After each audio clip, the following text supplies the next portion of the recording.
Selamat pagi untuk siswa-siswi kami sekalian. Hari ini kita bertemu lagi di dalam pembelajaran biologi, yaitu mempelajari tentang jaringan pada tumbuhan. Namun kali ini kita akan membahas tentang kumpulan jaringan, yaitu organ pada tanaman. Nah, adapun organ pada tanaman itu meliputi ada daun, buah, batang, akar, bahkan bunga. Kita akan bahas satu persatu semua bagian organ tumbuhan tersebut. Siap ya? Pertama sekali, kita akan membahas organ akar. Nah, semua kalian pasti mengenal akar.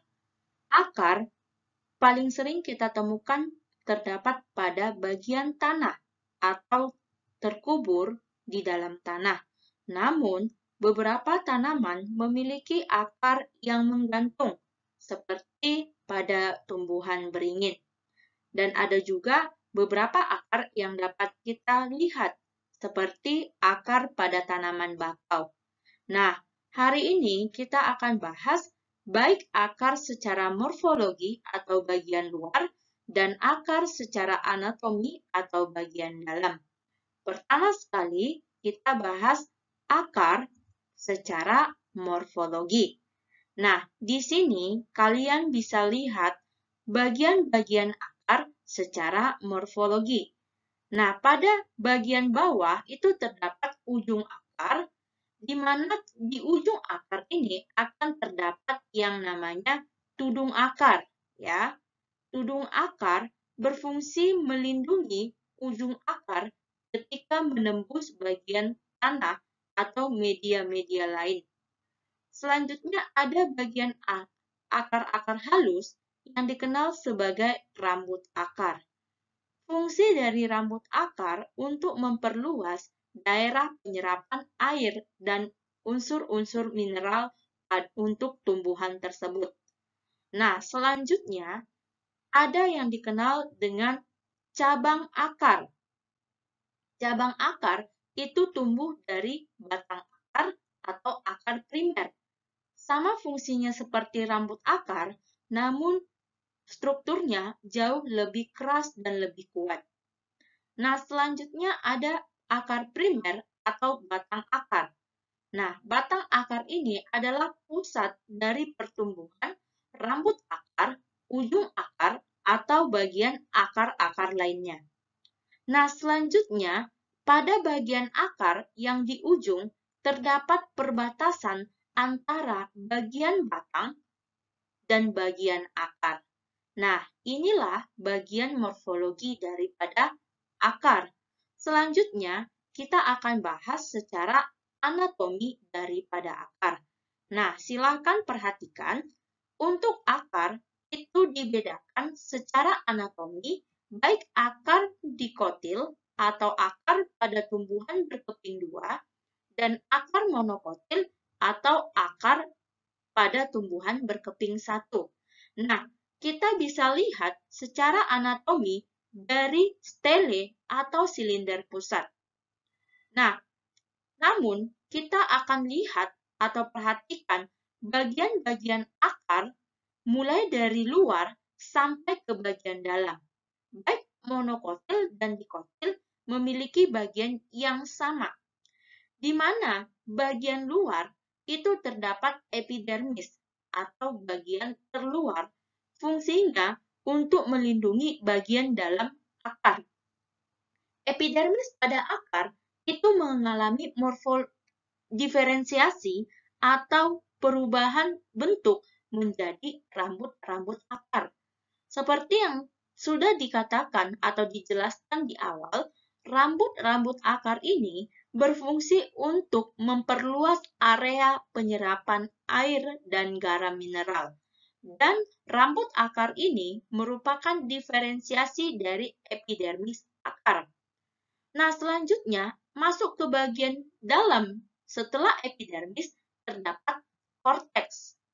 Nah, korteks ini adalah bagian daripada parenkim yang pada beberapa jenis tanaman terkhusus tanaman yang berfungsi untuk menyimpan cadangan makanan, dia memiliki vakuola atau bagian sel yang berfungsi menyimpan cadangan makanan sangat banyak terdapat di dalamnya. Kenapa? Karena untuk jenis-jenis tanaman yang berperan sebagai penyimpan cadangan makanan disimpan pada vakuola sel. Nah, selanjutnya, setelah korteks akan terdapat endodermis. Nah, endodermis ini adalah bagian setelah korteks.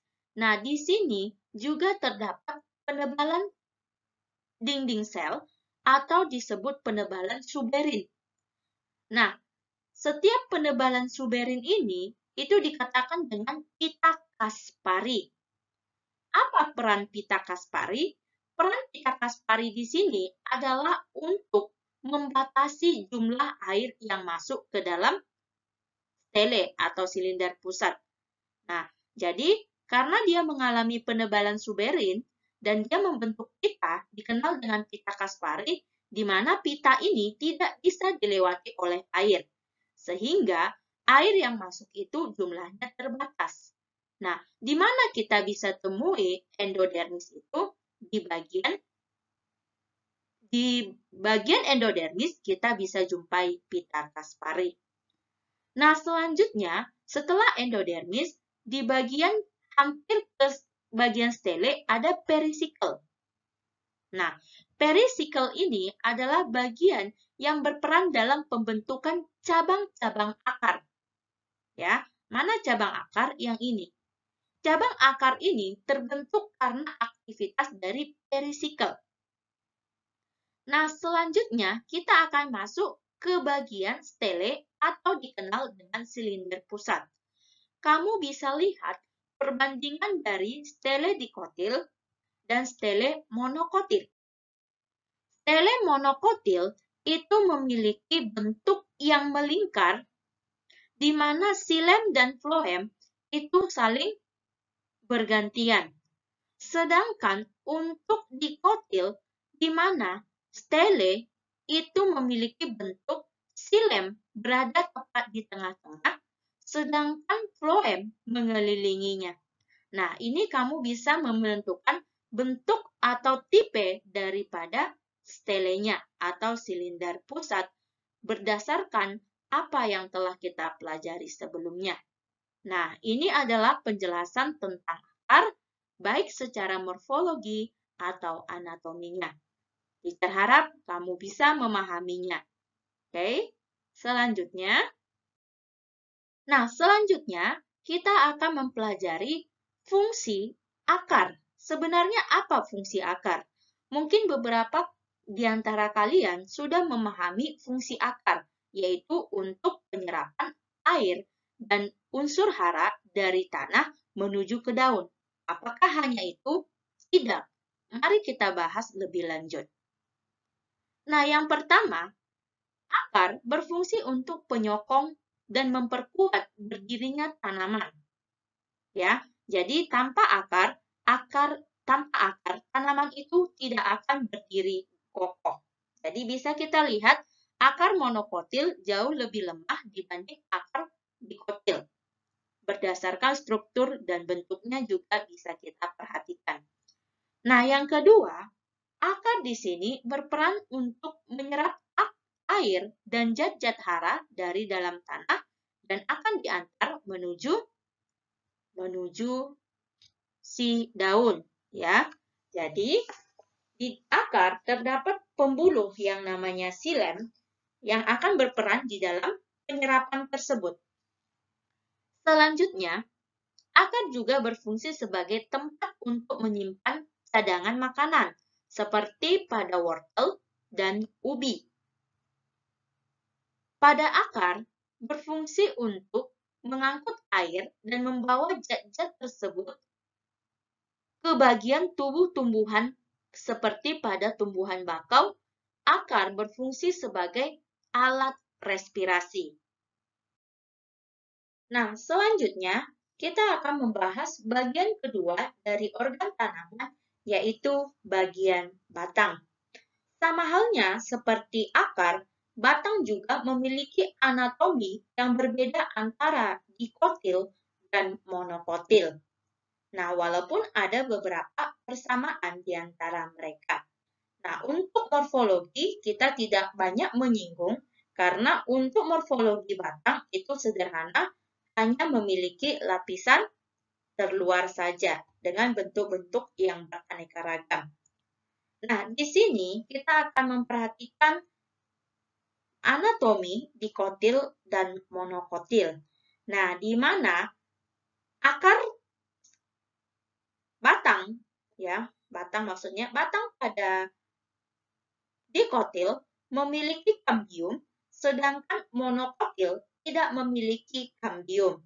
Sehingga tipe pengangkutan daripada dikotil itu adalah kolateral terbuka, sedangkan monokotil adalah kolateral tertutup. Nah, kita lihat bagian-bagian daripada batang secara anatomi. Sama halnya seperti akar, dia juga memiliki bagian terluar yaitu epidermis, baik pada akar pada batang dikotil dan pada batang monokotil. Nah, setelah epidermis, maka masuk juga ke bagian yang selanjutnya dikenal dengan korteks. Ya, korteks ini juga berperan di dalam penyimpangan cadangan makanan dan juga memiliki bagian-bagian yaitu seperti penguat atau sklerenkim dan kolenkim. Pada korteks batang juga terdapat yang dikenal dengan penebalan suberin dan berdiferensiasi menjadi eksodermis. Nah, eksodermis ini nanti akan membentuk bagian-bagian daripada endodermis. Dan endodermis sama halnya pada akar juga memiliki bagian yang dikenal dengan pita Kaspari. Nah, selanjutnya perhatikan untuk bagian stele. Nah, ini bagian terdalam ini dikenal dengan namanya adalah floem. Nah, floem dan bagian terluar yang hitam ini namanya xilem. Dan di bagian tengah itu adalah kambium. Karena ada kambium sebagai pemisah mereka, maka dikenallah tipe daripada pengangkut ini adalah kolateral terbuka, di mana kambium akan mempengaruhi pertumbuhan floem sekunder dan xilem sekunder. Nah, ke arah dalam akan membentuk floem sekunder, sedangkan ke arah luar akan membentuk xilem sekunder. Nah, selanjutnya, untuk monokotil, xilem dan floem itu tidak beraturan atau dia berada pada posisi masing-masing. Nah, inilah anatomi pada batang. Selanjutnya, kita akan mempelajari fungsi daripada batang. Yang pertama, batang juga berperan sebagai penyangga bagian tubuh pada tumbuhan agar ia bisa berdiri tegak dan lurus. Dan tidak semua tumbuhan memiliki batang. Nah, selanjutnya, batang juga berfungsi tempat bersandarnya atau melekatnya daun, bunga, dan buah. Batang juga berperan sebagai sarana transportasi untuk mengangkut air dan garam mineral menuju daun dan juga mengangkut hasil fotosintesis ke seluruh bagian tanaman. Nah, batang juga berperan untuk menyimpan cadangan makanan untuk beberapa tanaman, seperti lobak dan lain-lain. Nah, pada batang juga terdapat alat respirasi yang dikenal dengan lentisel, dan alat itu berperan sebagai menghirup oksigen dan mengeluarkan karbon dioksida pada tanaman atau dikenal sebagai alat respirasi. Nah, inilah fungsi daripada batang tanaman. Oke, selanjutnya kita akan bahas daun. Daun adalah bagian tanaman yang identik dengan warna hijau, walaupun tidak semua daun itu berwarna hijau. Namun, daun berperan sebagai tempat membentuk makanan ketika ia memiliki klorofil sebagai tempat pembentukan atau memasak makanan pada tumbuhan. Nah, sebelum membahas lebih lanjut tentang fungsi daripada daun, mari kita pelajari anatomi daun. Secara anatomi, daun memiliki bagian-bagian, yaitu bagian epidermis atas, kemudian bagian mesofil, yang terdiri atas jaringan tiang, atau dikenal dengan jaringan palisade.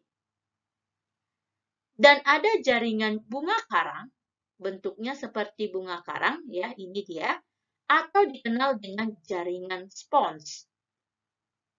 Nah, jaringan palisade dengan jaringan spons ini merupakan jaringan parenkim yang berperan dalam fotosintesis. Ya, fotosintesis, kenapa dia berperan sebagai fotosintesis? Karena pada jaringan tiang dan jaringan bunga karang terdapat yang dikenal dengan kloroplas yang mengandung klorofil. Nah, selanjutnya di anatomi daun juga terdapat yang dikenal dengan berkas pembuluh angkut yang terdiri atas xilem dan floem. Seperti yang telah kita pelajari, xilem berperan untuk mengangkut air atau mengedarkan air, sedangkan floem berperan dalam menghantarkan hasil fotosintesis. Nah, setelah itu ada epidermis atas, ada juga epidermis bawah, yaitu pada bagian bawah daun. Perannya sama, yaitu sebagai pelindung bagian dalam daun. Namun, pada epidermis bawah, kebanyakan daripada daun terdapat yang dikenal dengan derivat epidermis, yaitu stomata. Ya, stomata. Apa itu stomata? Sama halnya yang terdapat pada batang, yaitu lentisel, stomata berperan sebagai alat respirasi atau pernapasan pada tumbuhan. Nah, untuk stomata ini ada sel penjaga di samping kiri dan kanannya, atau dikenal dengan guard cell. Apa peran dari guard cell ini? Peran dari guard cell adalah sebagai penjaga dan pengatur membuka dan menutupnya stomata. Jadi, itu bagian anatomi daun. Paham ya? Nah, selanjutnya kita akan bahas bagian atau fungsi-fungsi daripada daun tersebut. Nah, yang pertama, pasti kalian sudah tahu sebagai tempat menyimpan, sebagai tempat berlangsungnya fotosintesis. Yang kedua, mengambil gas karbon dioksida yang digunakan sebagai bahan baku dalam fotosintesis. Yang ketiga, mengatur penguapan air atau transpirasi. Dan yang terakhir, sebagai pernafasan atau respirasi, yaitu menggunakan stomata. Nah, yang keempat, kita akan bahas bagian bunga. Ya, bagian bunga memiliki beberapa bagian lagi. Yang pertama ada yang dikenal dengan stamen. Stamen ini adalah benang sari secara keseluruhan yang terdiri atas anter, yaitu kepala daripada benang sari, dan filamen, yaitu tangkai daripada benang sari, di mana stamen ini secara keseluruhan adalah alat reproduksi daripada jantan atau laki-laki. Nah, selanjutnya bagian bunga adalah karpel atau dikenal dengan putik. Nah, putik sendiri memiliki bagian stigma atau kepala putik, stilus atau style, itu adalah tangkai putik, dan ovari atau ovarium itu adalah bakal buah. Serta pada ovarium terdapat ovule, yaitu bagian bakal biji. Nah, secara keseluruhan, semua bagian daripada karpel ini adalah alat reproduksi betina. Ya, jadi ini alat reproduksi betina atau wanita pada tumbuhan. Nah, selanjutnya ada juga bagian pendukung lainnya seperti petal atau dikenal dengan mahkota bunga. Kemudian ada sepal, yaitu kelopak bunga, dan ada reseptakel, yaitu bagian dasar bunga. Nah, berdasarkan alat kelaminnya, bunga dibagi dua. Ada bunga sempurna dan ada bunga tidak sempurna. Bunga sempurna di mana bunga itu memiliki alat kelamin sekaligus baik jantan atau stamen dan betina atau karpel.